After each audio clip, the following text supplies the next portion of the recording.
大家好，歡迎嚟到今日嘅 JMC 生存講座。今日嘅主題係香港醫療新聞嘅現況同未來。我係今日嘅司儀，新聞與傳播學系2年級嘅林思穎詩詩。我係另一位司儀，同樣係嚟自新聞與傳播學系2年級嘅盧志峰 Hugo。講到醫療新聞，尤其喺香港呢個節奏快、壓力大嘅城市，醫療政策、精神健康同突發新聞等嘅議題，真係越嚟越受到關注。詩詩，你平時有冇留意開呢啲新聞啊？有啊，尤其係疫情之後，大家對於醫療資訊需求大增。但係醫療新聞點樣做得準確、深入，而且有溫度，真係好值得探討。所以我都好期待今日嘅嘉賓分享。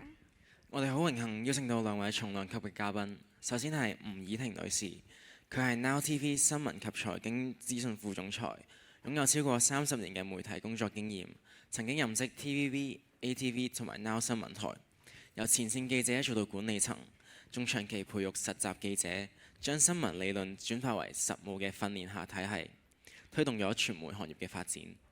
另外，我哋都好榮幸可以邀請到何雅莉醫生，佢係精神科專科醫生，畢業於中大醫學院，現任中大醫學院名譽臨床助理教授，亦創辦咗靈心醫療。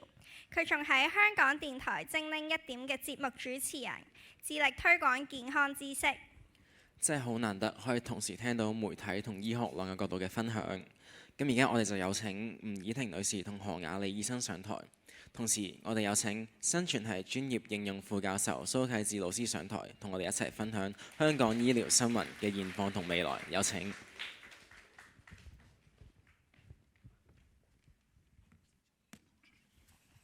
好，先多謝2位主持啊，特別中意你哋講呢，有一個好中意你哋講，原來我哋今日2位嘉賓除咗有專業之外，仲有溫度嘅咁樣啊。好，咁我事不宜遲啦，今日呢，我就代表學系啦，即係做一個唔係主持嘅，我諗係邀請2位去同今日分享我哋嗰個今日嘅主題啦。咁少少背景嘅就係呢，我哋今日揀呢個主題呢，就因為我哋都有一個我哋學系有一個研究，就係香港我哋第一次做呢，就係對香港醫療新聞或者一啲專題報導嘅一啲嘅研究啦，咁而家都係初步有啲資料嘅，咁所以呢，由於呢個研究呢，就好高興請到2位今日嘅嘉賓大駕光臨同我哋分享。咁頭先2位同學都講咗啦，係第一次醫生同埋我哋嘅傳媒專業啦，仲係高層啲可以同我哋分享。咁嗱，所以呢，背景我諗嗱，我哋有一條短短地嘅2分鐘，就睇睇嗰個我哋呢個研究係啲咩內容，同埋有少少好初步嘅結果。咁跟住呢，我哋就喺呢個嘅研究以外呢，就真係去請教2位啦，好冇？我哋先睇下一條片，短短地2分鐘，唔該。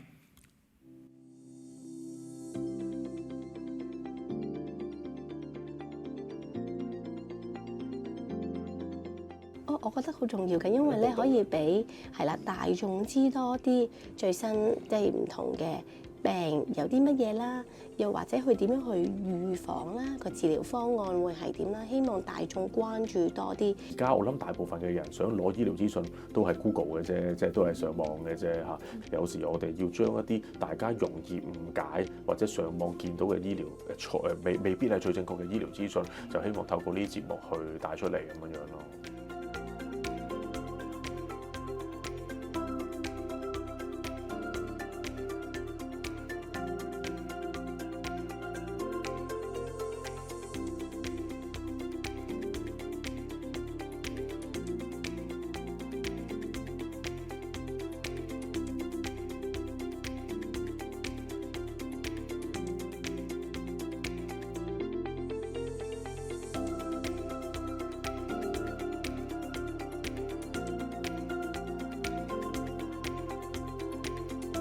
醫生會有好多醫學嘅知識啦，但係你話係唔係每一個嘅醫生都會完全了解得到究竟普羅大眾想知啲乜呢？咁我覺得係未必係個個都係嘅，咁所以就都需要即係始終傳媒應該佢會有傳媒嘅觸覺，即係佢點解呢個時候做呢一個題目？我諗唔係醫生都會問到一啲基本嘅問題，但係可能深入啲，或者可能有多啲唔同嘅火花，可能由唔同科嘅角度引申出嚟嘅嘢，我諗呢一個就會難啲做到，因為我諗如果普通嘅主持，咁可能都係問翻個 layman。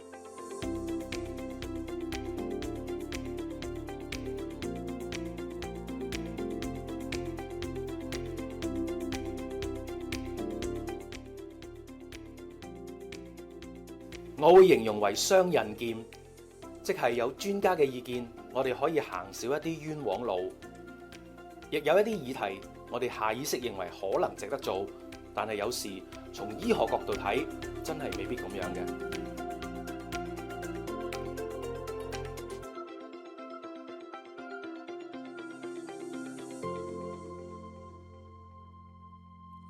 好，咁呢個我諗大家都有個概念啦，係呢個研究係啲咩嚟咧咁樣。咁啊最尾報告先，嗰把聲咧，如果你認得到，哥哥係咪你把聲？你係被訪者？對唔住，我唔係，我就只係一個咧，我哋所有被訪者嘅新聞前線工作者咧，佢哋都係匿名嘅，所以我就用咗個方法去交代翻個內容。好啦，嗱，你睇到我諗高度簡潔咧，去歸納啦，就係咧你睇到個研究咧，就係包含我哋專業嘅醫生啦，一個醫療新聞報導同埋傳媒啦咁樣。咁所以咧今日就可以就呢個研究基礎。我哋開始請教多兩位先啦。嗱，我不如咧試下先問阿吳怡婷先啦，因為嗱我去翻咧，我好似自己做記者咁樣，其實我都做過醫療新聞嘅，咁咧就要做咩咧？就要問下老細先，我啲故仔應該點做咁樣。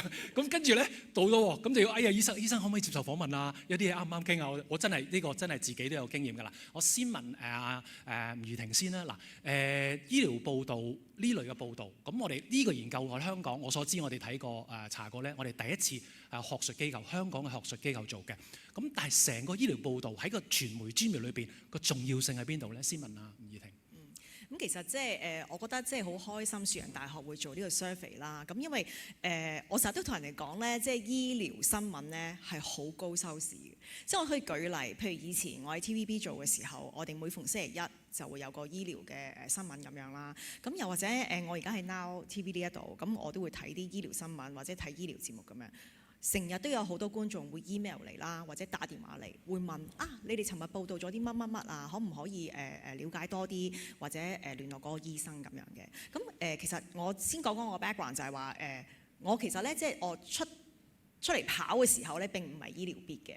咁我應該係近呢4-5年開始咧係同醫療有關係，係因為主要就係我都會收記者啲稿啊，咁醫療方面係我自己比較關心，因為我曾經都係一位照顧者。咁照顧者通常都係好關心啲醫療資源啊，點樣醫屋企人啲病啊，或者福利啊各方面嘅嘢咁樣。咁關心咗亦都有興趣咗，咁所以就大部分啲醫療嗰啲新聞嘅話咧如果我得嘅話咧，我都盡量會改咁樣。咁另外咧，我哋即係 Now TV 都有個即係醫療節目咧，係叫《杏林在線》。咁《杏林在線》係每個禮拜都會有一次播放30分鐘嘅節目嚟嘅。咁佢嘅組成係一半咧，就係喺廠入邊嘅錄影，就係訪問啲專家學者，針對一啲情況係講解咁樣嘅。咁另外咧就10分鐘度咧，就會針對一啲病症我哋想講嘅 topic 咧，咁就會去做一啲深度嘅報導咁樣啦。咁我呢個就唔詳細講啦，陣間可以再講多少少關於即係我哋會做啲乜嘢 topic 啊咁樣咯。好，唔該晒怡婷我。好啦，咁我又問下 Doctor Ho 啦，唔好嫌我長氣啊！我次次介紹 Doctor Ho 咧，就係頭先見到啦，有段片段我訪問你噶嘛，我做訪問嘅，同埋我訪問嘅時候咧，我成日講做咗訪問咧，我都唔記得咗 Doctor Ho 係醫生嚟嘅喎，因為佢係專業啦，因為佢都係喺電台嘅，作為我哋醫療節目嘅主持，講講下好似同行家傾偈咁樣。嗱咁但係咧，今次咧就想問下 Doctor Ho 啦，嗱以你醫生個專業醫生嘅身份，你覺得香港嘅醫療新聞呢個重要性喺邊度咧？其實我覺得咧，醫療新聞咧係好重要。咁當然啦，因為其實上網頭先另一位羅醫生都有講，其實上網你都會揾到好多嘅資訊，但係個問題係啲資訊係真定係假，或者係有幾多係真係最迎合你嘅需要呢？因為依家大家都好方便，就係 AI 問問題。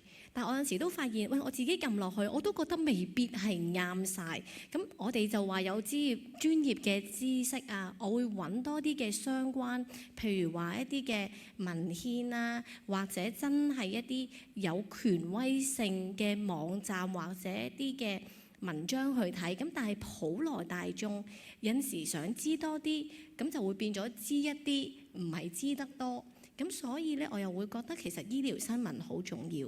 咁但係都要睇啦，即係我諗醫療新聞，即係對我哋醫生嚟講，可能好多就係 focus 喺個病或者佢點樣去預防，佢點樣醫。但我諗對普羅大眾，其實成個醫療系統，無論係一啲嘅資源啦、處理手法啊，或者一啲安排咧，成個大氣候咧，其實都好靠一啲醫療新聞去話俾我哋知，究竟發生緊啲咩事。例如簡單施政報告，下年啲資源去咗邊，啲人排隊要排幾耐，點樣可以做好啲，或者一啲市面上突發嘅事件，例如疫情或者啲不幸事件，有關於一啲嘅精神狀況、身體狀況，咁其實由普羅大眾又點樣去得知更加多嘅資訊呢？所以我覺得咧，其實醫療新聞呢樣嘢係非常重要，係無論係一個大氣候環境或者一個好細微，甚至一個病嘅情況，都係非常重要咯。Doctor，我可唔可以即刻追問咧？你頭先提到 AI 啊，都而家咧，我諗同學都 AI 做 research 都要噶啦，即係 AI 幫到手啦，係嘛？不過又唔係啱晒噶嘛。你頭先想問多一句先啊，其實而家咪都好多人嗱，過去一啲誤解都有噶啦，但係而家有咗 AI 係咪呢個 AI 即係呢個誤解嘅情況，以為對 AI 又啱嘅情況，會唔會嚴重咗咧？我諗又會，即係其實誤解大家一直都會有，咁只不過係即係誤解個程度會有少少唔一樣，即係可能以前嘅誤解咧就會係即係啲真係大路啲個個都覺得係咁嘅誤解，但係因為 AI 依家係可以好個人化，即係你可以我有啲咩症狀，然後打晒落去，佢可能俾啲嘢你，但係其實可能唔係啱嘅，咁結果咧就會變咗喺 AI 年代咧，佢個大家嘅誤解或者唔清晰咧，就會變咗都係好個人化，就唔係話大眾覺得。係咪譬如話可能一啲某一啲嘅時間唔可以掂凍水，唔可以洗頭，即係嗰一啲又會變咗係好個人個狀況，所以我諗係呢個大氣候嘅改變咯。唔該晒，得好啊。好，咁我哋翻嚟啦，即係講翻啲真實經驗啦。嗱，我哋講緊醫療題材啦，講緊醫療新聞，頭先都講咗啦，有唔同嘅題材咧。問翻傳媒專業啦，其實點樣揀一啲題材咧？即係喺醫療新聞有冇啲唔同之處咧？其實問下伍月婷。咁我先集中講翻即係醫療新聞係點樣揀選㗎啦，因為杏林在線係比較獨特啲，嗰個係我哋自己揾古題咁樣嘅。咁醫療新聞我覺得咧最重要係同人有關心嘅嘢。嗱，譬如咁啦，我舉個例子，我平時咧譬如流感季節咁樣啦，咁梗係政府會係咁講話，大家打流感針啊，乜乜咁樣啦。咁其實咧大家可能都唔聽入耳，覺得做咩要打啊，又驚或之類。但係如果發生咗大 S 佢猝死咗咧喺日本。咁先發覺原來佢可能係佢自己本身有流感，跟住佢又可能做咗啲行為，可能我唔知係咪浸溫泉啦定係點樣，咁又併發咗肺炎定之類。咁然後你去報道大 S 嘅新聞，然後再賴翻就係話其實大家要留意到流感呢個嚴重性喺邊度咁樣。咁呢個係其中一個我哋可能同時事有關嘅。我哋經常都話，譬如有某啲人佢突然間好後生就猝死啊。或者有一啲病症突然間多咗好多，或者有陣時配合翻政府佢有啲要宣傳嘅，成日都會有啲記者會叫人哋打疫苗或者之類嘅話，咁呢啲類型嘅我哋都會做。咁所以我哋每日嘅 assignment 我哋通常會睇啦。有陣時譬如醫管局啦，佢哋通常會有啲記者會講翻我哋嚟緊可能冬季啊、夏季啊會有打流感針啊，或者點樣加強一啲服務啊之類嘅嘢。咁另外就係一啲可能啲醫療事故啦，譬如話突然間點解甩咗個喉或者點樣點解會察覺唔到啊？咁我哋可能揾翻一啲專家啊學者嚟同我哋分析翻，即係類似我哋嘅方向都係在於我哋同時事結合啦，或者有啲乜嘢大家關注，甚至係同一啲天氣啊、季節啊一啲事件發生係有關係咁樣嘅。Doctor Ho 咧，你覺得嗰個題材你點睇啦？雖然你都做主持，但我知你都同傳媒合作嘅，你又點睇題材？會唔會可以？喂，唔可以講呢啲喎，講第二樣好啲㗎咁樣㗎？我諗又唔會話講啲好啲或者唔好啲，不過我反而喺度想問下怡婷，其實一樣嘢就係，即係聽你講咧，其實就係好多都係一啲嘅熱門啦，或者大眾關注。咁你知道好多病都係有啲係熱門，有啲冇咁熱門，又會唔會忽略咗呢啲嘅話題，或者大家冇乜興趣？即係譬如話我去做精靈一點，我都會知道其實大家可能興趣多啲就係一啲嘅年紀大啲嘅科目嘅病啊，或者眼大家都會相關，可能嗰啲就會多啲聽眾有關注。咁但係其他嗰啲就好似即係啲細啲啊，或者啲唔係咁常見嘅節目，會唔會有機會又忽略咗？我反而有少少咁嘅諗法。當然我做電台嗰個就因為日日都有，咁所以咧其實就算罕見唔罕見咧，都會提及嘅我哋。咁其實我舉個例子啦，譬如話，如果我今日話俾你聽減肥呢個 topic 嘅話咧，我諗你365日日日講減肥點樣減法嘅話咧，一定好多人睇咯。咁但係我覺得始終咧醫療新聞個重點係在於新聞性。即係當然，我會覺得咧，呢個世界上好多病，由上至嚴重嘅癌症，到下至一啲普通大家都會有三高問題啊，普通健康問題。咁我哋係咪每一樣嘢都要做？嗱，有陣時配合翻嘅，譬如我哋有陣時知道啊，可能係肺病日，或者係心臟病關注日，或者愛滋病日之類，即係可能都會有相關配合嘅嘢。咁但係我哋除咗就係話睇翻一啲大家關注嘅，譬如死亡率特別高，特別。例如前一排英國咪有啲腦膜炎，即係感染好犀利嘅，咁大家可能覺得冇乜嘢啊，原來可能係涉及佢哋細個嗰陣時冇打針，咁跟住就可能會有啲人感染啊定點，就甚至好似我哋細個嗰陣時，如果我哋冇打過肝炎針咁樣啦，咁有陣時都會話，而家我哋加強咗篩查，亦都可能1900幾年出世之後出世嗰啲人都會加強打針，即係呢啲同健康知識有關，同政府希望宣導嘅目的有關嘅嘢話咧，我哋盡量都會做呢啲嘅。咁另外你所講嘅就係話，有啲乜嘢我哋仲可以再關注多啲咧？可能就要靠我哋醫療必佢哋有啲乜嘢覺得，我哋可以再做多啲、做深啲一啲嘢，然後就揾啲古題、揾啲專家學者嚟做翻咁樣，或者我哋杏林在線會跟翻咁樣咯。而婷佢講得好好，就係正正咧，就係頭先多都問到啦。嗱，有一啲新聞事件，我哋要做。跟個新聞事件去講啦，譬如英國有咩新嘅病啦，或者嗱新聞事件我諗最大咧離不開咧，我哋曾經經歷過成個嘅疫情啦。有疫情嗰陣時咧，我諗大家每一分每一刻睇個電視新聞係點樣嘅。但係如果唔係一啲好大新聞嘅，我哋點樣喺平時都慢慢去滲啲一啲醫療，甚至涉及醫療教育嘅健康教育嗰度嗰方面，可唔可以講多少少咧？先問雨婷。咁呢度其實我就要宣傳一下，大家多啲睇我哋杏林在線節目啦。即係我想講，即係杏林在線咧係一個好好節目嚟嘅，佢會針對一啲醫療嘅問題啦。當然即係以前有好大部分會講一啲病症嘅，可能係啲癌症啦、糖尿病啊，即係其實好多人都會關心呢啲嘢嘅。但係而家我哋逐漸咧係即係與時並進。例如話，我哋都會有關注多啲精神健康嘅問題嘅，譬如話點解咁多人會輕生啦？即係有啲乜嘢 trigger 咗佢哋？其實佢點樣可以留意到平時如果我已經有少少煩惱，或者我瞓唔着，喺啲小事上面去留意嘅話咧，可能未至於變到好大。咁可能陣間醫生可以再 share 多啲，就係因為我頭先都有問醫生話其實我知道嘅就係輔導嘅過程，有關於可能由輔導到去到睇心理學，到去到比較嚴重要睇精神。咁其實佢要唔要去到佢精神嘅狀態、精神科嘅狀態，可能你喺由細嘅當中你即係留意到，你就可以避免咁嘅狀態啦。咁我哋都會有一啲叫做咩咧？現象啦，譬如話之前破地獄呢個電影好犀利嘅，咁我哋就會覺得可以做啲生死教育嘅嘢喎，因為我覺得以前中國人好唔想講呢啲嘢，覺得好唔吉利，但其實我哋人生即係下一秒我都唔知會發生咩事，其實我哋必須要面對生死，而面對生死可能會更加令你有正確嘅方向去面對啲困難定係點樣啦。咁我哋杏林在線就會話除咗我哋會留意啲大新聞，譬如嗰陣時宏福苑大火咧，我哋都做咗一集杏林在線，就係話講翻啲社工啦，點樣去幫助啲人。如果你覺得你心入邊有唔舒服，你需要求助啦，唔好揞埋啊，點去幫助發揮大愛咁樣。咁我哋都有做一啲收集盲盒嘅情況喎，即係因為見得而家啲後生仔嗱，當然啦，可能啲家長或者其他啲人會覺得，喂，做咩要使錢做啲咁嘅嘢咧？咁其實我覺得好多現象就係話，佢只要唔犯法。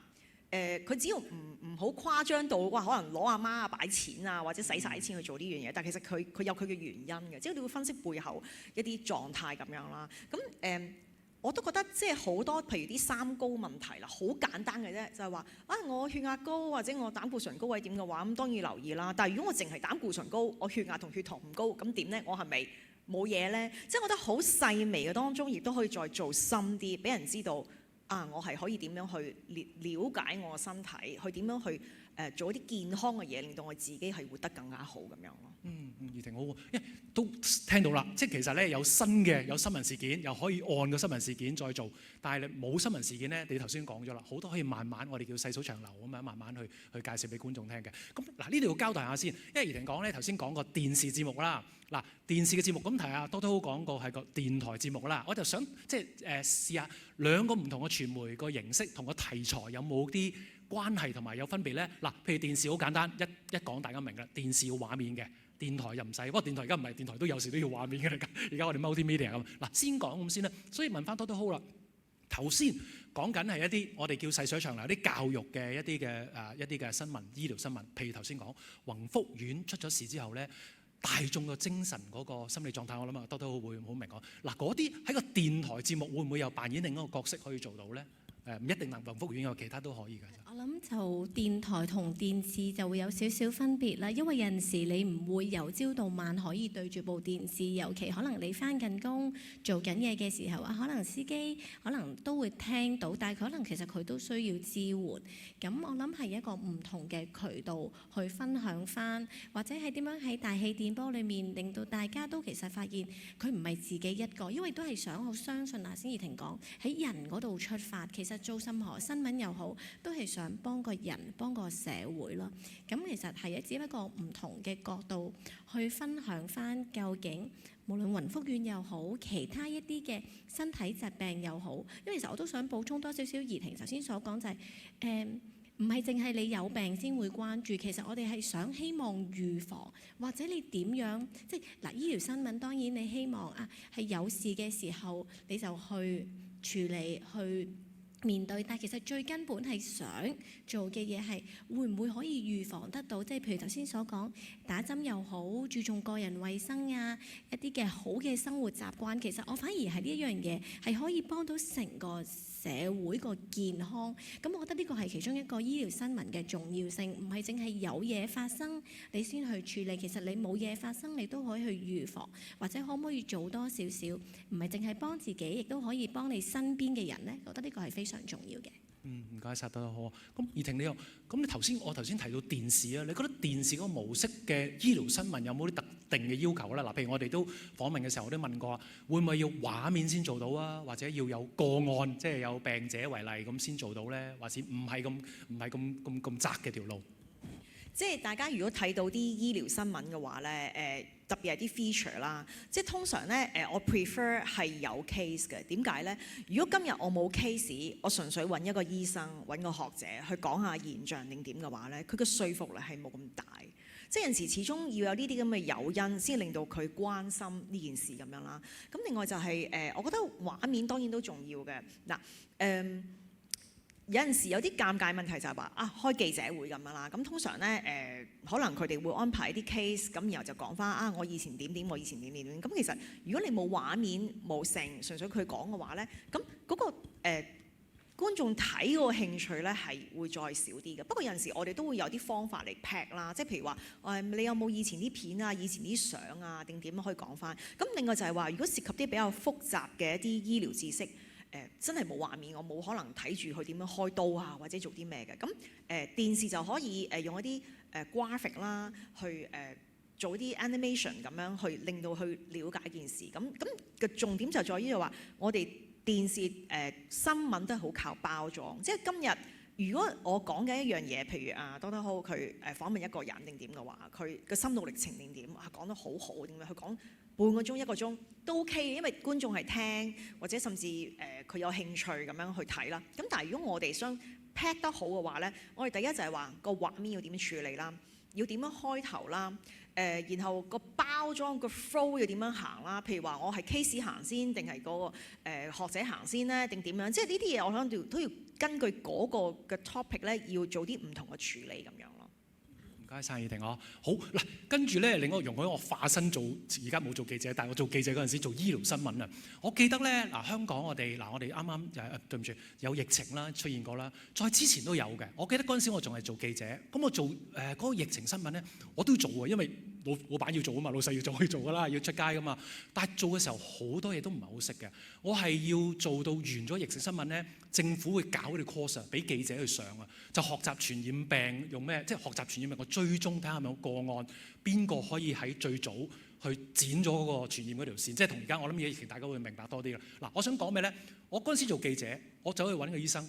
即係老實講，都淆底嘅。有啲我唔識嘅喎，有咩？咁我成日諗啦，個醫生會唔會覺得呢個記者乜都唔準備、乜都唔識走嚟問嘢咧？咁樣嗱，我想問 Doctor Ho啦，咁耐以嚟啦，你同記者接觸唔少啦，你會唔會覺得有啲記者其實唔係好識嘢嘅喎？即係就咁問你，總之乜都靠晒你啦，你講乜就乜啦咁樣。不過我哋又大家都明白，我諗醫護界都因為啲嘢比較專啲咧，其實。譬如記者又好，我哋個期望都係與可能同一般嘅普羅大眾差唔多。咁但係當然我哋都希望如果可以揾多啲唔同嘅角度去問或者去諗，可能就會有趣啲啦。因為我哋有陣時，譬如話好多可能，如果唔係即係如果係一啲真係好知識性嗰啲咧，其實通常就會俾定晒啲問題你有啲咩去準備？但係一啲譬如話一啲新聞性相關多啲咧，咁其實我覺得又可以帶出多啲唔同嘅討論空間。呢個就反而真係好靠你哋記者去話俾我哋知你哋想知道啲乜？因為我哋知嘅咧，其實就真係啲醫學資訊。咁但係有啲嘅一般普羅大眾關心嘅東西，或者真係好貼身嘅嘢咧。有陣時咧，可能未捉得咁緊，結果就變咗好似我有我講書，你有你聽，但係你又唔知我噏緊乜。呢個我諗唔知會唔會大家都有咁嘅感覺咯。咁要問下義婷啦，我就點解覺得咧？我當時做記者咧，見到義婷老細，我梗係唔話俾你聽我唔識啦。我梗係話得㗎啦，等我嚟，我會好努力咁問個醫生㗎啦。咁你又點睇咧？嗱，譬如啲記者，佢哋需唔需要有咩要求，佢哋先可以做到，或者係去到邊度咧？要學到邊個位先可以做到醫療新聞咧？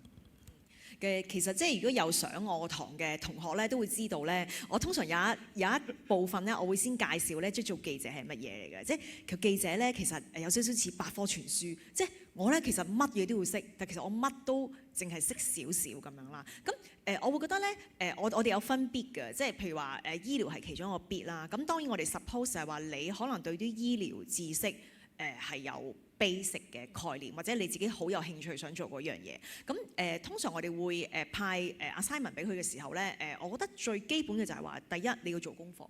即係有陣時咧，因為調配嘅問題咧，未必嗰個醫療新聞係嗰個醫療 bit 記者做嘅，可能都係普通記者去做嘅。咁甚至嗰個採主，我今日要負責改呢個故仔嘅時候，我都唔係一個醫療 bit 嘅採主，甚至我就算醫療 bit 嘅話，我可能都唔會好明好深嘅嗰啲醫療知識。咁我覺得咧，做功課係必須嘅，即係第一，你起碼上網查下啲資料。但係當然頭先都有有講啦，其實 AI 上網有好多錯誤嘅知識嘅，你自己要 fact check 先啦，好多嘢。咁我覺得問題就係咁樣嘅，因為學者專家佢係好有嗰個專業嘅知識，然後佢講出嚟嘅時候咧，譬如醫生同醫生講嘢咧，佢梗係完全明白你講咩啦。但係而家醫生學者講出嚟俾我聽嘅嘢，其實我都唔明你講乜。咁有陣時，我覺得我哋需要組織同理解。即係我好中意以前就係咁樣嘅。我譬如話，我做咗 research 啦，咁我問啲問題出嚟啦，可能會同對方溝通話請問呢啲問題 O 唔 OK 咧？你覺得有冇啲咩需要？你覺得要再 focus 嘅咧？咁然後我問晒之後，咁可能我自己會對呢件事有個理解。咁跟住我可能會 fact check 嘅，我會同翻嗰個受訪者講話其實係唔係咁嘅意思？有陣時甚至咧，我會覺得如果我個畫嘅 animation 唔啱，或者我 present 嗰樣嘢唔啱，我唔知道啱唔啱。其實咁我可能都會同對方再 check 下。咁我就會覺得咧，咁樣出嚟效果好啲。同埋我成日都好想強調，因為我以前真係嘅收好多記者，佢成日即係譬如叫佢出啲乜嘢新聞咩記者會啦，跟住佢寫一段嘢俾我，跟住我睇完之後我就話：咦，其實你明唔明㗎？你知唔知呢個係咩㗎？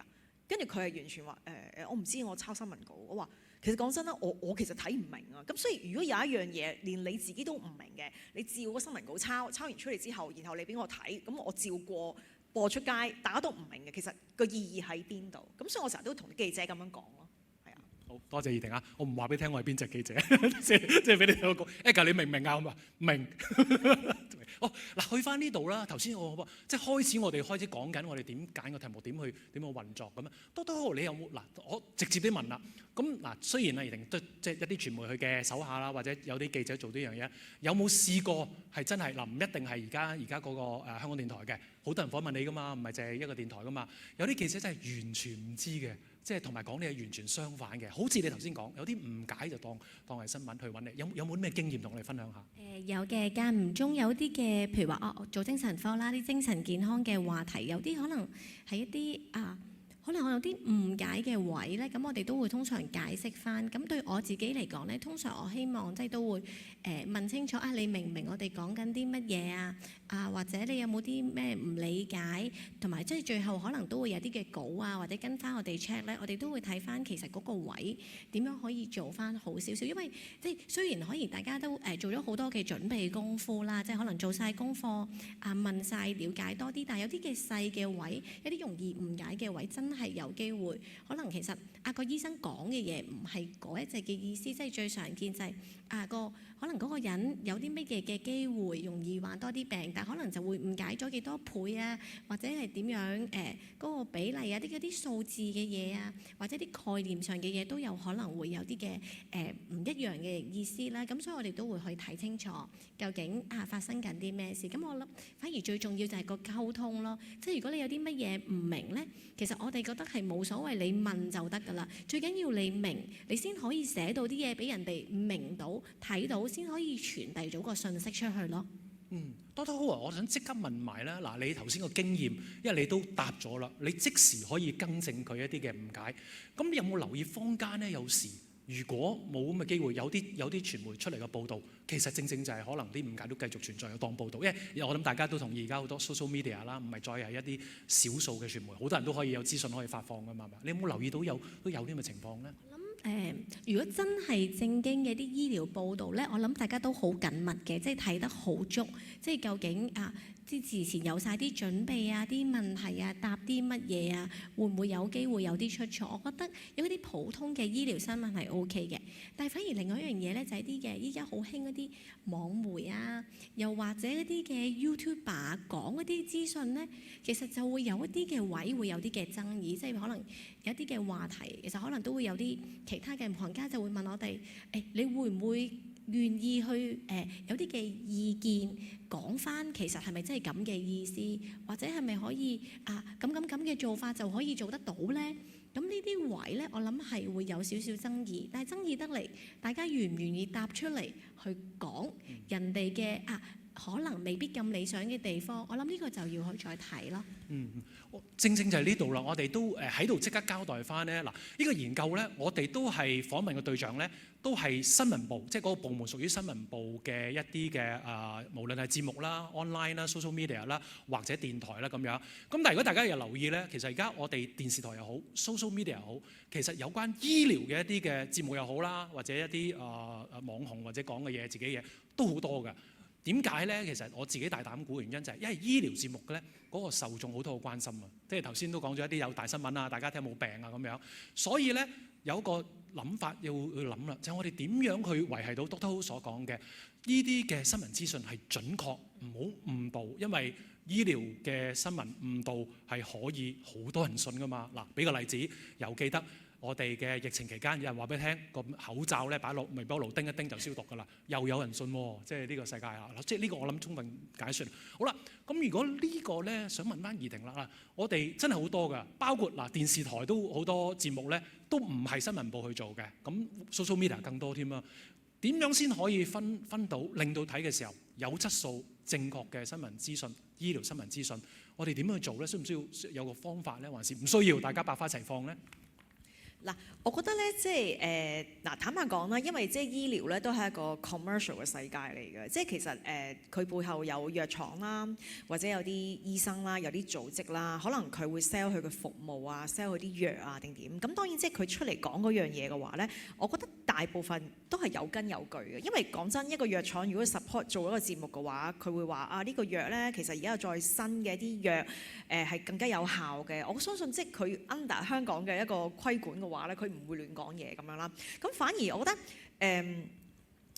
即係我想講就係話喺新聞嘅處理方法嚟講嘅話咧，因為我哋都好受規管，我哋都會被投訴嘅。如果你資訊唔啱定點，我哋一定係好嚴正地去做啲 fact check 啦，然後會有啲專業嘅解説啊定點樣啦。咁但係因為網上太多資訊，即係我都唔好講話其實香港以外都有好多可能啲保健品啊，或者係啲其他方面一啲廣告即係之類嘅嘢。咁可能如果你而家啱啱喺個狀態當中，就話我或者我屋企人啊，我有呢個病或者點樣話，可能我好想去了解嗰件事。咁可能你會相信佢咁對你有用定點？咁都係要 keep 住一個獨立嘅思考嘅能力，就係話你問多啲。然後了解多啲，唔好輕信啲可能冇註冊啊，或者去聲稱嘅嘢咁樣。咁好多嘢係你了解咗之後，你自己要消化下，你先知 O 唔 OK。即係我舉個例子啦，而家你有一派嘅講法就係咁樣嘅嗱，譬如咁膽固醇好高，咁通常膽固醇好高咧，醫生即刻就叫你食藥㗎啦咁樣啦。咁但係有另一派唔係咁睇嘅喎，而家好興嘅就係話 OK， 你要睇總膽固醇。但係佢旗下都有啲三酸甘油酯啊，或者高密度膽固醇、低密度膽固醇。原來咧你要睇翻呢幾樣嘢有冇超標。如果你淨係總膽固醇超標嘅話咧，你除翻即係我唔知高密度膽固醇之類嘅話咧，可能你未必需要食藥。咁但係咧，一般大部分醫生咧除非佢係你嘅家庭醫生，佢由細睇到你大，佢知你情況。如果唔係，通常一睇話你食藥啦。咁係咪代表呢個醫生其實佢係connect with commercial 嘅行為？唔係。係因為個醫生認為佢所認識嘅就咁樣，但係而家有另外一派就會覺得唔係嘅喎，你要睇多啲唔同嘅 support， 然後再去睇一睇需唔需要食藥，因為要去到食藥嘅地步，咁講真，人如果冇事梗係唔好食藥啦，都有副作用噶嘛。咁我就覺得，因為而家好多唔同嘅資訊啊，即係甚至於話我而家精神健康有問題啦，咁坊間有好多嘅，有聲音煲。又唔知叫你 meditation， 又唔知叫你乜咁，其實嗰啲係咪有療效咧？其實真係好多。其實講起精神健康更加係，而家好多就呢樣嗰樣。咁我有陣時我都會諗，你自己要問清楚、諗清楚，唔好輕信於只係某一個人講嘢或者點樣。可能真係問多啲專家嘅意見，咁然後先去決定點去處理你嘅身體咁樣。多數有冇補充啊？即係頭先。我覺得非常之好，因為咧其實依家個即係醫學咧，其實如果講病咧，我哋係好個人化嘅。即係其實每一個人，就算頭先阿儀婷所講，即係譬如話你血脂高，咁其實都係要睇好多嘅元素，即係例如話你本身有冇病啊，或者你即係你個家族史，即係各方面去睇，去決定其實究竟係啲乜，而唔係話你上網睇人哋覺得係食藥或者食藥或者係要咁就係咁，淨係減完肥就 OK。即係其實係有好多唔同嘅方式，所以我覺得係要保持一個好奇嘅心。其實你去了解多啲究竟發生啲咩事，我覺得係最重要咯呢一樣嘢。好嗱，我轉咧想問咧儀婷啦，我哋講緊我哋所有新聞都有新聞嘅來源㗎啦。嗱，咁醫療新聞咧，我哋做個研究嘅時候咧，有啲人反映其實相對地對比其他新聞啊、民生啊一啲其他新聞咧，係相對來源係比較少嘅。嗱，包括咩咧？嗱，如果香港要做嗰新聞啦，我哋有咩咧？除咗雖然儀婷你好叻㗎，你哋原來普通大 S 個新聞都可以做到醫療新聞，但係一般嚟講咧，醫療個資訊正確嘅來源咧，我哋政府啦，即係講緊醫管局啦，好啦，兩間將來可能有第三間啦，醫學院有醫學院嘅大學啦，同埋專業嘅醫生啦，咁呢幾個嘅。咁呢個嚟講，儀婷覺得會唔會係太窄，還是都合乎個專業嗰個特質嘅？咁因為佢真係好需要好專業性嘅人嚟解答嘅，咁我會覺得咧，就頭先你所講嘅渠道啦，例如話兩間醫學院嘅 professor 啦、專家啦，甚至係即係註冊醫生啦。咁其實呢一方面我可以 share 多少少嘅，係因為咧其實我以前咧唔係好理解即係心理學係啲咩範疇嘅，咁咧。我後尾先知道，原來咧讀心理學，你一定要大學畢業，兼要讀完 master， 然後要考咗個牌叫註冊咗，先至叫可以成為心理學家咁樣啦。但係原來喺香港咧，有好多去 so call 叫我自己係心理學家，但係其實佢冇喺香港註冊嘅。當然佢可能喺外國註冊或者 somewhere 註冊，甚至有啲人咧佢冇攞張 cert 出嚟嘅，佢都係可能佢鑽研咗啲心理學嘅嘢，佢就話我係心理專家。咁啊好多 YouTube 啊或者乜嘢好多會有呢啲情況發生嘅。咁我覺得。嗱，即係你自己有問題，或者我哋要做新聞嘅時候咧，我一定會揾翻一個係叫做真係佢可被認證嘅係註冊嘅認可嘅一個qualify 去講呢一樣嘢，即係我哋唔會隨便去訪問一個佢 so call 佢自己係啲乜嘢嘅人。咁當然你話係咪擲咗咧？我覺得係冇辦法，因為呢個係關乎人命身體健康嘅一樣嘢。我唔可以輕信啦。譬如我舉例啦，如果有 cancer 嗰啲人咧。佢會話㗎，佢話其實香港咧，即係醫治 cancer 嘅路係好窄嘅。點解咧？如果你睇翻日本、台灣，其實佢將自然療法咧都係納入歸於其中一個療法嚟嘅。咁自然療法係乜嘢咧？可能佢會話我做 meditation 咯，都係其中一個方法。又或者我飲蔬果汁，或者日本有一啲嘅，直情係你唔知飲某啲嘢或者某啲食療之類。咁你話嗰啲係咪唔 qualify 咧？因為佢喺日本、喺台灣、喺一啲地方佢被認可，但係喺香港，我哋冇可能我哋醫癌症，我哋走去問一個自然療法嘅醫生，然後佢講。咁我覺得呢件事我會承受好大嘅風險咁樣咯，係啦。所以 qualify 係好重要嘅。啱啱你講到咧，就正正我哋喺一啲醫療嘅內容裏邊咧，係專業醫生可能個範疇，佢唔會去無端端去講一個自然療法或者另類療法噶嘛。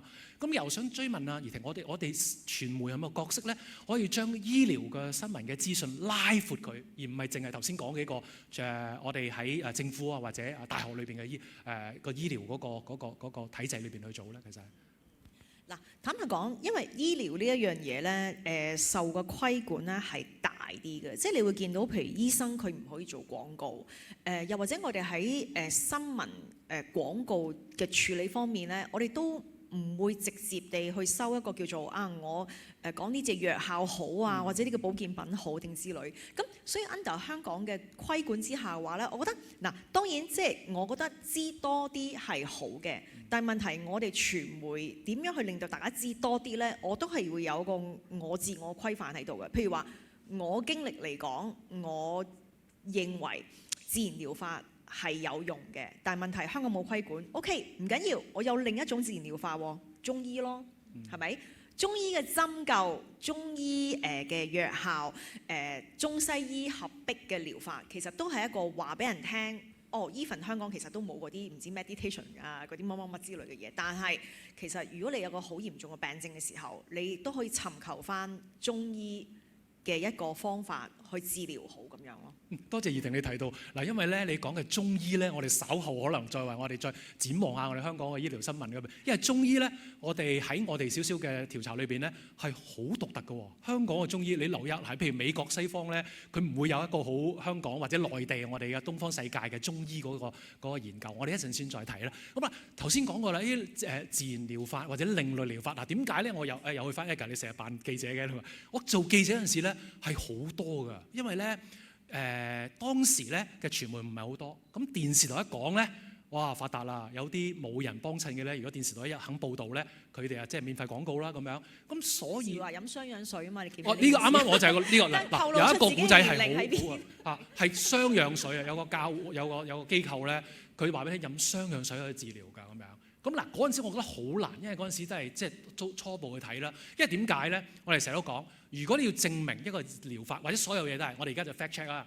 但係你證明一個治療咧，係我哋講做到要真真正正要所有觀眾或者學術界各界別都認為呢個電視台呢個傳媒咧係好正式、好權威地定性咗，係真係冇用或者真係有用。如果你做唔到嘅話咧，即係講緊調查報導嗰樣嘢咧，你就都幾緊要，都幾麻煩嘅。因為咧，佢哋作為機構，佢話雙氧水話得，如果你證明唔到佢錯咧，佢就話你嘅電視台指責你，原你又資料又唔夠啦，你又醫學唔夠啦。嗱，咁去到呢個位咧，我哋揾咩咧？就要揾專業啦。我記得嗰陣時仲唔係淨係香港，我哋仲要將雙氧水呢個問題咧，去外國揾外國嘅醫療教授去話俾佢聽，到底雙氧水做唔做到？所以多謝你，怡婷提到呢樣嘢。好啦，不過我就想問下多好嘅，如果呢樣嘢啦，有啲頭先我一啲另類療法，如果你作為醫生去問你咧，有冇困難咧？嗱，譬如我所知道嗱，怡婷就都講過啦，香港醫生唔可以賣廣告嘅。但係我嘅問題係另一個啦，香港醫生叫你評價另一種嘅治療方法，容唔容易咧？作為呢個專業，我哋會直接跟翻即係有冇數據或者證據，因為香港一啲嘅我哋嘅醫療嘅習慣啦，全部都 evidence base 嘅，即係要跟翻證據，究竟個醫療個數據話俾我知有冇用。咁如果你唔跟 evidence base 去做嘢，其實會可能有個困難，因為可能有用，但係其實唔係一啲常用或者一定可以用嘅東西嘅時候呢，咁就會有個嘅危險性會出現啦。咁所以呢，如果你哋問呢啲嘅問題呢，通常我諗絕大部分嘅同事都會答翻就係冇一啲嘅醫療數據去支持我哋係答唔到呢一樣嘢嘅。多謝你都好。咁怡婷有冇再提到有啲咁嘅？嗱，我補充先嚇。最後雙氧水咧係成功令到大眾知道雙氧水係醫唔到病，就係頭先講。不過可能一段時間啦，都一段時間有呢個新聞啦，即係間唔中有啲新聞出現嘅，即係等於疫情啦。大家講過啦，疫情我哋好多 fake news 係假㗎啦。但係嗱，雖然未到話人心惶惶，但係大家真係好關注，即係好難有啲即刻彈出嚟新聞。特別而家喺網上邊咧有啲假新聞都未印證就出咗嚟咁樣，咁都係有。咁怡婷有冇補充有呢類似嘅例子？我哋有啲其他嘅療法其實都係信唔過嘅，不過靠傳媒去幫手。即係我覺得咧，如果有一啲嘢佢係譬如話有人去宣稱雙氧水係有效，然後有人飲咗灼傷咗，咁當然我哋大做啦，然後就會講翻相關知識啦。咁但係我都想講就係話，而家咧嗰啲療法咧係越嚟越多元化，咁等於我諗可能譬如有啲人精神有問題或者點樣嘅話，可能佢走嚟睇你啦。咁當然可能如果你食藥就食藥啦。咁可能佢會問啦，咁 Doctor，咁如果我聽講啦，坊間咧有好多叫做顱底骨治療嘅，即係顱底骨又話咧可以調你嘅筋膜啊，令到你可以水平好啲啊，咁我可以減輕你嘅失眠嘅痛楚係之類啦。或者聲音波係 vibration 嘅，嗰個震動咧可以令到我思緒咧係可以鎮定咁啊，可以有助於幫助我舒緩我痛苦啊、抑鬱之類。即係我諗。而家有好多，當然即係我覺得，即係我坦白，我先重申就係話我自己係對自然療法我好有興趣，因為我自己好中意睇譬如印度嘅即係阿育吠陀啲療法啦，其實佢都係一個你個印度中醫啦，就等於係，即係我會覺得我相信有一啲好自然嘅一啲方法咧，係令到同你嘅身體結合係有幫助，但係問題話佢都要有一定嘅例證先至可以令你相信嗰樣嘢，譬如話針灸就一定係得嘅，係呢個係即係大家所認可嗰個功效咁樣啦。咁我覺得。我哋唔會特登去介紹呢樣好嗰樣好嘅，但係我哋譬如喺做啲 feature 當中嘅話，我哋當然會揾一啲人可能佢真係要 qualify 嘅，譬如話佢係一個教心理治療嘅老師或者點樣，然後佢可能會話例證顯示聲音波佢可以令到你點樣嘅曾經有個 survey 可能唔知可能刺針或者咩地方登過，咁我會覺得即係呢啲嘢我哋會按住呢啲有證據嘅嘢，我哋先至會報導，我哋唔會突然間話呢樣其實幾好，嗰樣幾好咁樣咯。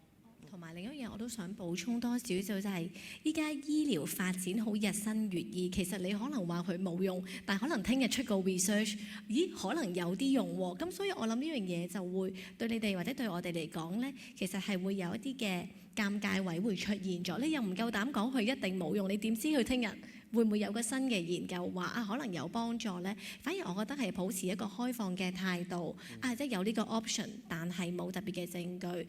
有啲人可能覺得係得，有啲人係覺得唔得。但係我諗呢個角度就醫生係好難去帶出咯個位，就係可能反而係記者會唔會用唔同嘅方式去睇可能有啲咁嘅嘢，但係就唔知係唔係咁解咯，即係多元化啲咯。我反而覺得。好多謝你Toto，因為咧好令我印象好深咧。其實我頭先交代譬如一啲嘅雙氧水啦，我講到自己咧過去曾經香港有一個飲用水，又係俾個名佢飲用水鑽石水嘅，咁賣晒廣告㗎咁樣。咁咧跟住咧我嗰陣時喺有線嗰陣時係好辛苦，就咁發覺咧佢去賣廣告啦，就話有個唔知美國咩教授啦咁樣，咁啊千辛萬苦啲同事走去 check 個教授有冇呢樣嘢，我冇咁講過喎咁樣。咁即係你睇到咧，即係有啲人搏懵啦，就去賣廣告，就或者飲咗水又點咧？但係咧就 call 咗個名，跟住咧就將嗰個水咧賣到點樣？咁咧嗱，我想講係咩咧？嗱，頭先Toto都講咗，而家好多啦，日新月異啦。但係如果我哋頭先講嘅例子嗱，唔係我哋唔記得，係唔係好多？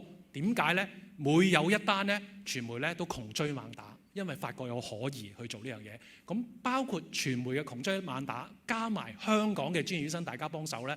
我哋係有效，我覺得啦，有效地即壓止咗呢啲咁嘅揾食嘅人喺度宣揚一啲呢隻水可以幫你咩啊假嘅病症。咁但係咧調翻轉頭又多咗好多唔同嘅療法嘅咁樣。好，咁我接續我想問下怡婷啦。嗱，如果我哋香港，我哋頭先有啲咁嘅情況，我呢度做緊啦，窮追猛打啦，即係我都想話好多，即係睇到過去而家嘅傳媒啲同事都做緊，好努力做緊啦。咁譬如喺醫療上咧，我頭先都提到嘅嗱，我過去自己嘅經驗就係有啲咧都要揾翻外國嘅醫療嘅專家去幫手。喺香港嚟講，你覺得喺傳媒會唔會淨係攞香港嘅專家有啲難去平衡報導？因為點解咧？其實我哋嘅訪問裏邊有啲傳媒工作者話俾我聽咧，你好難喺香港揾一個醫生去話第二個醫生唔啱或者唔好嘅，因為大家咧你唔係話互相包庇啊，係互相尊重之下咧都好少咁做嘅。但係其他我哋譬如其他新聞嗱，譬如話呢啲民生嘅新聞，你好厭啊，揾到呢個議員就話嗰個唔好，呢個話唔好。但係醫療新聞係好難嘅喎，你好難揾到兩個專家咧互相講啊呢個療法就唔啱，或者咁嘅做法又唔啱咁樣。咁呢個會唔會都要困難咧做呢個醫療新聞？其實喺我記憶當中咧，可能雙氧水嗰個例子好似有揾過啲外國專家嘅，因為可能喺外國有某啲 survey，佢認為可能有某啲功效定點啦。咁但係因為喺我記憶當中就係話，我哋未至於有陣時有啲 topic 係需要揾到外國嘅醫生去 comment 呢件事，因為第一咧坦白講，語言係一個問題，因為講真，我哋都係聽廣東話啊，睇中文字幕啊，咁然後你突然間揾一個外國人咁。嗱，除非你真係好叻啲英文，或者你想講嘅 topic 好深，需要有一個真係有嘅嗱，譬如咁啦 WHO 嘅專家啦，真係嘅，因為嗰陣時咧我係住北京嘅，我記得咧就係北京非典。定我唔知，我做過好多次，有非典有禽流感，又唔知乜嘢咁樣啦。咁佢哋嘅專家就會去中國嗰度就調查啦。咁點？咁當然嗰陣時嘅時候，你當然會訪問到啲外國專家去講翻佢自己做嘅 survey 係點樣調查點。咁但係香港嚟講，我覺得嗱我哋唔係真係要做一個 topic，我要揾兩個人正反方向去講呢件事，而係話我哋多啲面向去解釋呢件事，就好似我頭先所講啦，就係話膽固醇高係咪一定要食藥？其實呢個 topic 嚟嘅，你咪可以揾唔同嘅人去講翻佢自己嘅理解咯。因為普通科醫生有佢嘅睇法，專科醫生又有佢嘅睇法，或者專門治糖尿病或者膽固醇高嘅醫生有佢嘅睇法。我又舉個例子啦，譬如咁，我自己咧好留意飲食金字塔嘅，我唔知大家有冇留意，因為咧香港咧坦白講，佢好耐冇變嘅，佢從即好耐冇變啦，我記得。總之就係咁，跟住我見到最近就美國咧就顛覆咗，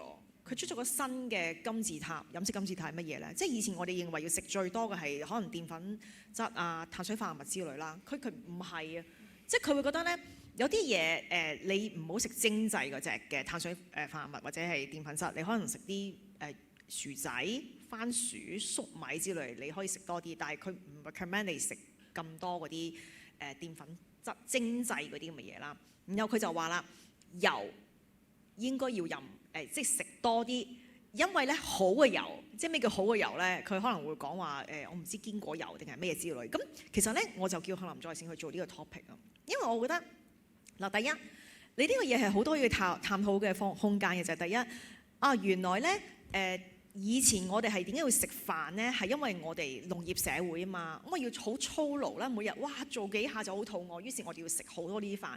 其實一唔係，因為大家坐 office 噶嘛，咁然後你又唔勞動，你又唔乜嘢，咁你食咁多啲精製嘢，你咪會肥咯。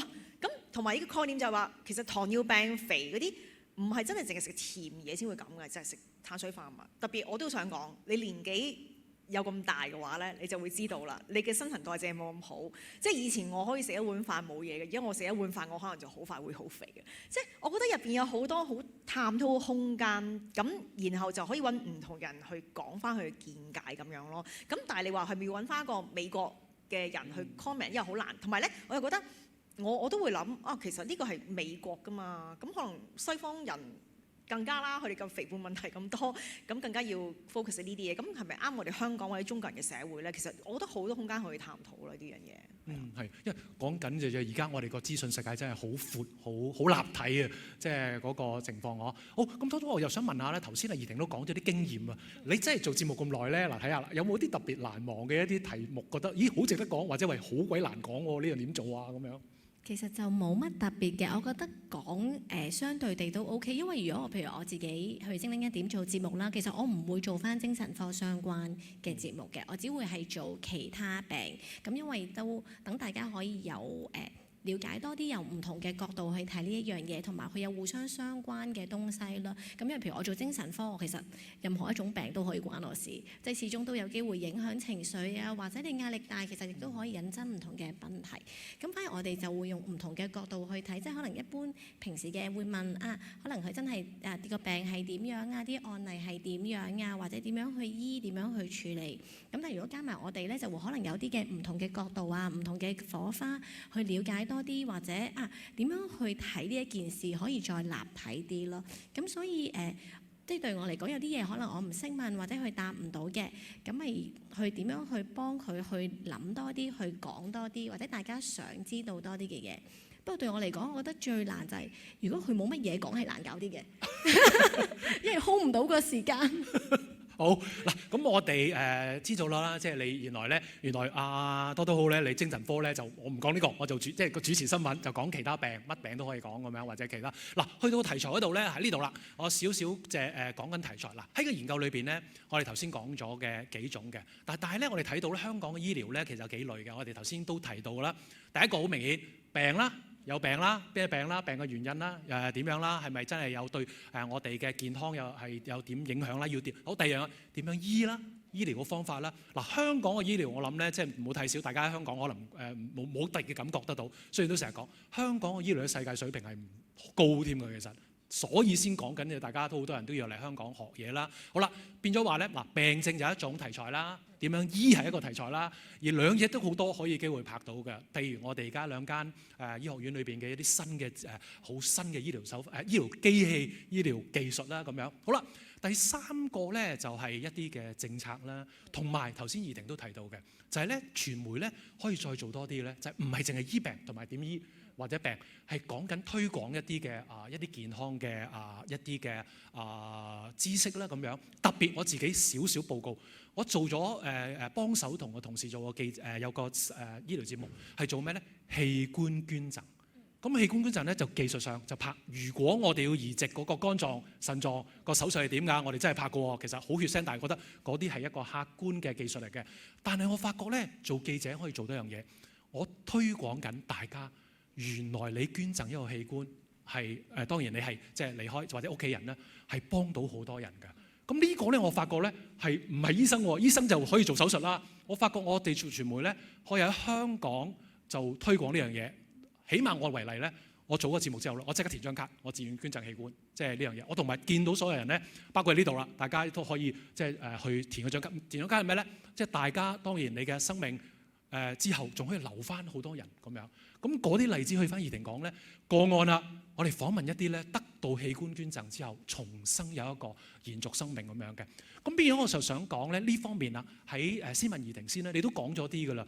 我哋傳媒可唔可以有邊方面可以再發揮多啲喺醫療新聞裏邊咧？除咗頭先醫病啦、咩病啦，我哋嗰個角色有幾大用處咧？同埋可以在邊度做好啲咧？咁樣我器官捐贈我比較，因為我好深刻，即係覺得覺得自己真係做咗啲嘢喺嗰個宣傳上，我唔係醫生做唔到個手術。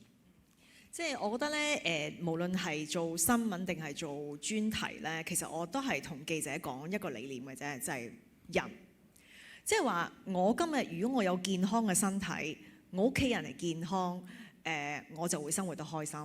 咁但係問題話，我哋對於健康其實我 sorry， 我唔係好記得我細個嗰陣時咧，究竟由細到大嘅教育係點樣？可能叫你唔好食咁多肉啊、肥豬肉啊之類咁嘢啦。但係其實我哋對呢個身體嘅理解，究竟有冇基本嘅概念？我成日都覺得，如果你細個開始，你會知道啊，其實咧我盡量唔好食咁多精製嘢啦，唔好食咁多加工嘅嘢啦。我均衡飲食啊，又做運動啊。其實我覺得好多人到後來佢衍生有三高問題或者其他慢性病問題，其實係唔高嘅。但係點解我哋一樣咁高？咁一定係中間有啲概念錯，或者有陣時可能佢會覺得，我好慘，我呢樣唔食，嗰樣唔食。咁好多人出去梗係話狂飲狂食，時早餐嗰啲知道你㗎啦。咁我覺得你起碼會俾佢有選擇機會，即係話我今日可以暴飲暴食，我今日亦都可能有一啲暴飲暴食之餘有啲調整，咁嘅方法其實都可以令到我身體去維持健康嘅。我舉例啦，譬如我最近叫佢哋做一個專題就係話，你知唔知我哋唔做運動當然唔好啦，原來你成日坐得耐，坐喺度 office 唔喐，你成幾個鐘頭唔喐呢，你所衍生嗰個健康問題仲嚴重過你唔做運動，原來係。即係我覺得係啲好細微嘅嘢呢，原來可以俾人知道。我有啲嘢只要調節下，我有啲小知識，我可以更加關心好我自己嘅身體，呢樣嘢好重要啦。咁所以我覺得有陣時我都叫佢哋做，我話你俾人知多啲啦。譬如有啲年紀差唔多，而家唔係興話50歲以上，你可以去啲地區康健中心登記下啦。嗱，登記咗之後咧，好好過免費嘅喎，咁啊幫你免費 check 三高。發現如果你有三高問題或者點樣嘅話，就 refer 你去睇診所。即係其實呢啲係我哋市民我哋嘅福利嚟㗎，應該係話。但係咧原來冇咁多人知㗎喎，咁樣。咁我有陣時覺得呢啲嘢政府係可以大力推廣嘅呢樣嘢。咁甚至我覺得有好多好少嘅服務或者係推廣多啲精神健康，因為我覺得好多身心靈有關係嘅，即係你身體發出一啲 signal，你唔舒服都可能同你心理係有關係。咁好似呢方面多啲嘅資訊係咪好啲呢？咁有陣時我都會幾 prefer 去做多啲呢一類嘅故仔同埋呢一類，即係我有陣時覺得你話你咪幫政府宣傳，其實係嘅。講真，你好多人俾公帑㗎嘛，大佬，我就係起咁多醫院，起咁多做咁多嘢，都係希望呢個社會係好啲嘅咯。咁點解唔去宣傳好嘢講多啲呢？咁呢樣嘢我就好關注咁樣咯。預先健康就好過有病先去醫。仲有好重要就係照顧者，因為我自己曾經都係照顧者，嗰陣時我都會諗其實我好似收入都 OK 喎，點我係咪可以尋求政府資源呢？原來可以嘅。其實嗰樣嘢唔一定 depends on 你自己嗰個經濟能力定點嘅。其實可能社區服務啊、諮詢啊、社工點樣幫助你啊、話俾你聽點樣做之類，其實呢啲嘢都係你嘅福利嚟嘅，即係你可以去 ask for help。你而家有照顧者熱線，我成日都同人哋講啦，有陣時真係嘅老人家兩個老人家照顧行唔開，我今日又唔開心或者點樣，我話你就打個熱線啦。你應該要打嘅，政府就係設立俾你哋用嘅。我哋唔希望有悲劇發生，而且 ask for help 係好重要咯，呢樣嘢係啊。何醫生咧，我頭先講嘅一個，我哋傳媒係咪有一個？你同唔同意呢個方向？我哋做到呢樣嘢？你哋醫生係醫人啦，但係我哋可以喺呢方面做多啲咧。其實我覺得可以㗎，因為即係醫生就係醫有病，或者希望做到早期多少少預防性。咁但係其實我就算我自己一個人講，其實都可能都講咗得可能10200個人聽。其實我做唔到可以俾成個社會都知道，其實大家點樣可以關注自己嘅身體同健康。呢個第一樣嘢啦，即係知道個病係點樣啦，點樣醫，而點樣去預防，或者其實一個可能好細個佢哋嘅教育裡面就知道，其實一啲嘅衞生習慣啊、健康啊、好嘅生活常識，你點樣去幫佢去造就翻一個健康嘅身體同埋一個健康嘅社會，因為唔係淨係身體，其實你點樣人與人之間嘅相處都好重要。同埋另外一樣嘢，怡婷都有講就係照顧者。因為有病又好，照顧者又好，其實好多時間咧，你有病你咪匿埋屋企，跟住你咪照顧佢。其實你聽唔到身邊嘅人嘅聲音啊。其實我覺得透過啲醫療節目咧，其實你可以俾人知，你唔係淨係得你一個，其實辛苦大家都經歷，點樣去捱過去，點樣去做。其實我覺得係幫到手，大家凝聚翻大家個力量。我覺得呢個都重要，因為係一個互相支援咯。其實所以就唔係淨係話預唔預防，但係其實即係傳媒嘅角色都可以幫到手好多咯呢樣嘢。好，多多好，喂，時間要趕，我哋去到其實咧，我想補充多少少我自己個人嘅一啲經驗啦。即係我覺得醫療大家會認為係好硬崩崩嘅嘢，但係其實咧佢係可以好人性嘅。即係我自己會講話香港醫療咧係非常之好，但係有陣時佢嘅軟件方面係咪可以再加強，或者我哋人與人之間嗰個互動關心。即係我舉例，好似我咁你知做喺 office 睇電腦睇得多，咁你梗係姿勢唔好啦，咪睇電話睇得多，咁然後你會肩頸痛啦，肩頸痛又會扯住你嘅頭痛啦。咁有陣時咧，甚至頭痛到咧，我有陣時我又懷疑死啦，我係咪生腦瘤啊，或者點樣之類啦。咁有陣時你去睇醫生，佢會話好啦，你食 Panadol 啦，跟住我話 Panadol 冇用㗎 Celebrex 都冇用㗎，你俾 Acosia 我啦咁樣。即係我已經係專業到呢個地步，或者你俾啲放鬆肌肉嘅嗰啲藥俾我，咁由醫生可能睇你1分鐘，其實開藥俾你。但係有一次，我睇咗個醫生，我覺得佢唔知係咪新嘅定係點樣啦。跟住咧，佢就同我講，佢話其實你平時做唔做運動啊？唔係好做嘅喎。其實咧，你嘅問題都係咁嘅啫。你嘅血液唔流通，你咪喐下咯。你做下啲肢體動作定係點樣？咁跟住我諗下，其實係喎，困擾咗我好耐幾年啦已經。咁我心諗 why not？ 同埋咧，我又同佢講話其實我咧肩頸痛，我其實都瞓得唔好之類。咁然後佢只係問咗我話你使唔使揾人傾下偈啊？咁樣咯。咁咧，跟住我當刻咧，我覺得點解呢個醫生咁好啊？即係因為從來啲醫生都係咁樣睇你1分鐘，咪叫你走咁樣之類咧。咁於是咧，我真係由嗰一刻開始，我就開始喺屋企就每日做20-30分鐘嘅肢體動作，好簡單嘅就係你上 YouTube 睇到嗰啲。咁然後咧，我減輕咗好多，我直情係冇咗嗰個問題。咁我成日同人 share 呢件事就係話咧，其實我覺得醫療新聞重要，健康知識都重要，但係我覺得人與人之間嗰種關懷，愛錫自己、照顧自己、照顧屋企人嗰個概念都好重要。只要一句嘢，你就可以改變一個人咁咯。同埋咧，我覺得咧有陣時咧，可能你身邊嘅人同你講一句啲健康生活好習慣，見你做下運動，其實你未必做。不過可能你睇多兩睇啲資訊節目同你講有唔同嘅專家，無論醫生又好、物理治療師又好，甚至患者自己嘅分享咧，其實你有可能會諗多啲，究竟點樣去幫到自己？我覺得呢個都重要，因為靠一個醫生去講，或者靠屋企人去講，其實好難嘅呢樣嘢。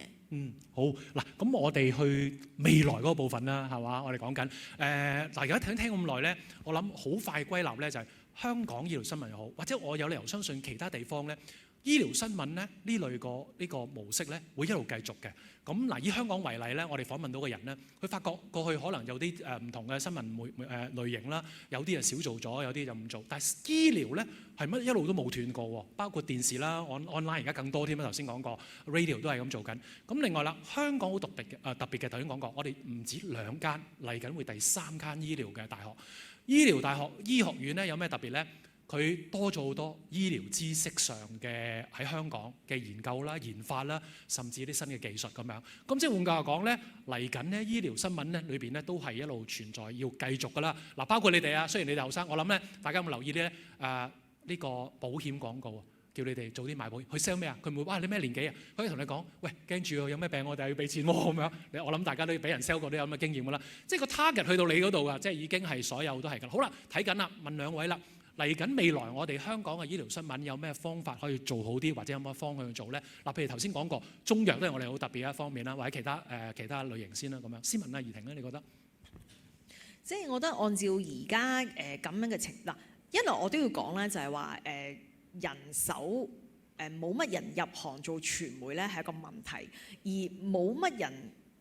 我頭先同阿 Spencer 喺度分享就係話，以前咧都仲有叫醫療必記者係有嘅，有好多知名嘅醫療必記者，佢哋係知名到咧，佢自己都可以主持節目嘅，佢好識得啲嘢，你叫佢做啲咩嘅話，佢好快可以好 layman 嘅方式去做嗰條新聞。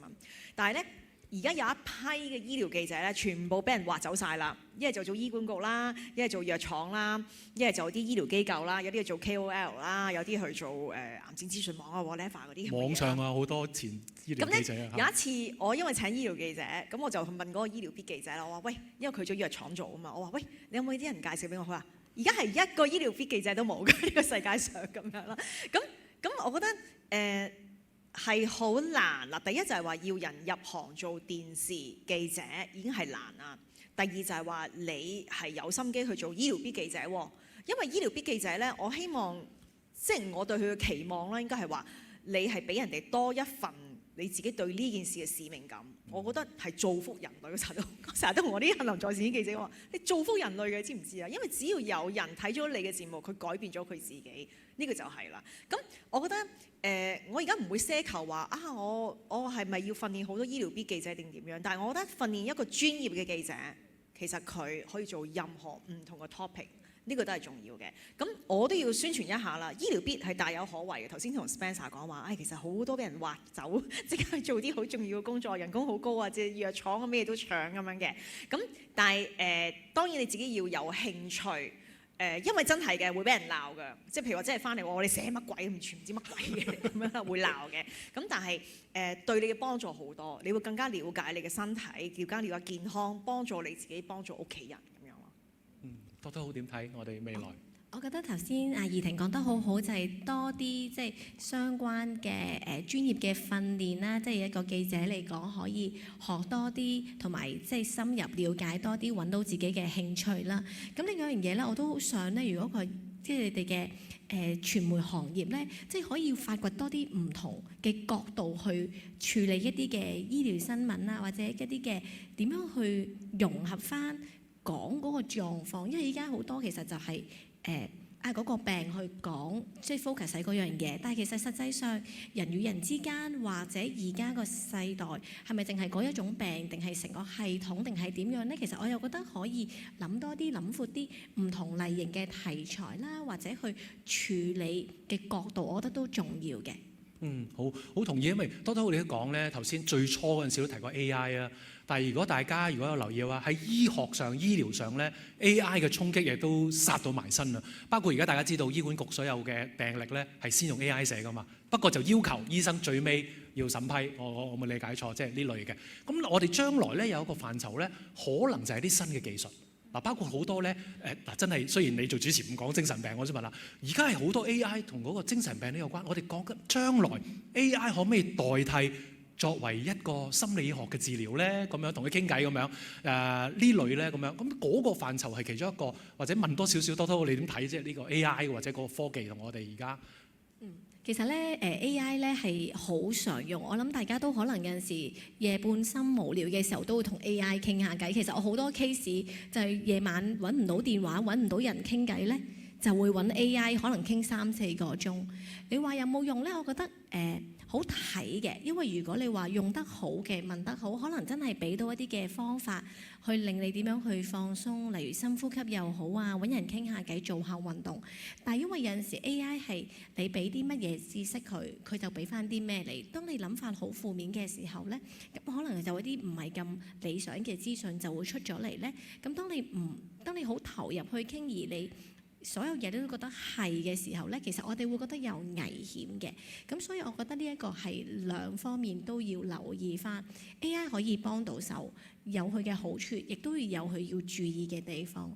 咁我諗喺醫療新聞裏面啦，除咗 AI 呢樣嘢之外，我諗好多嘢都係會有一啲嘅新嘅進展。點樣去揾到個平衡出嚟，我覺得係重要咯。會，因為啱啱怡婷，我諗你哋台都做咗個節目咧，最近有一個 AI 嘅將過咗身嘅親人咧，將佢嘅 AI 重組。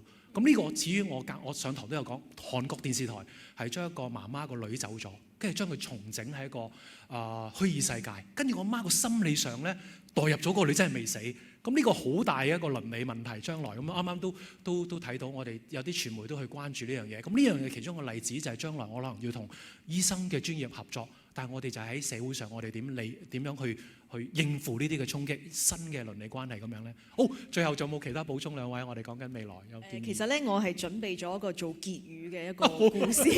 我哋仲有 Q&A 嘅，你而家定係一陣好快問可？即係咧其實我好中意睇啲醫療嘅書啦，睇好多外國嗰啲醫生嘅書。咁有個醫生咧，佢叫做Victoria Sweet， 佢就係寫一本書叫慢療嘅 Slow Medicine， 即係話其實美國咧有好多問題，即係好多人咧會有吸毒啦、酗酒啦、肥胖啦、心理創傷嗰啲咁嘅嘢嘅。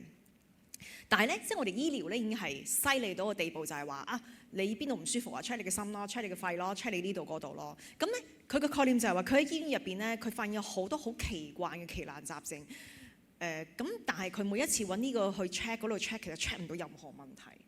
但係只要有陣時你去留意一啲嘢，你就發現啊，其實呢啲只係少少一啲反應點嘅話，佢終於 find out 佢發生咩事啦。咁就係話，我哋香港係冇可能慢療嘅，因為我哋咧淨係等一個專科等幾年咁樣啦。咁頭先講咗話，買保險啊，真係快啲買啊！我想講。咁所以就係即係我成日都好覺得咧，我哋忙碌之餘，醫生大家都責任好重或者係好壓力好大，但係其實有陣時只要你一句説話、一個關懷，其實你要記得當初點解你會做醫生，你唔係當一個行業咁簡單，而係話你係有個心係好想做嘅。咁所以我覺得我都好想講呢一樣嘢，就係話我覺得而家我喺呢度教緊書啦，都有啲做即係上我同學啦。咁我都好希望大家都有啲咁嘅關懷嘅心，即係話我哋除咗就算我唔係做醫療新聞嘅話，其實我對待世界上嘅所有事、所有 issue 都係咁樣嘅態度。我只要關懷，然後我就可以觀察到一啲嘢，希望改變呢個世界，變得更加好。多多有冇補充？我覺得非常之好㗎，因為即係對我嚟講都係人係好重要啦。咁尤其一啲新聞傳媒啦，其實我諗唔係淨係帶出一啲嘅信息啦，其實你點樣可以幫到傳播翻愛？尤其一啲家大家都係上網撳下部電腦啊，就有啲嘅溝通嘅時候，其實點樣人與人之間互相嘅溝通啊，真係有啲溫度咧。我覺得呢個係非常重要，而個溫度就靠你哋，即係唔係 AI 眼崩崩佢就你講乜佢答啲乜嘢？你哋有唔同嘅創意啊，或者去處理一啲嘅嘢，我覺得呢個都重要咯。多謝你，比較好。